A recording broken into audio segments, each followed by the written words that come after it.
Boa tarde. O dia ainda não acabou e Deus continua trabalhando a seu favor. Às vezes, o milagre vem quando a gente menos espera e o que parecia perdido, Deus transforma em vitória.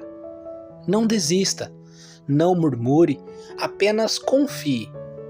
Deus tem poder para mudar histórias em um instante e o seu tempo é perfeito, sempre. Ainda hoje, algo bom pode acontecer na sua vida. Obrigado por estar aqui comigo no canal Éricles Mensagens Diárias.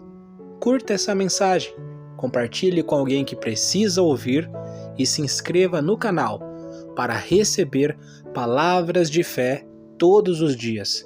Que sua tarde seja abençoada e cheia da presença de Deus.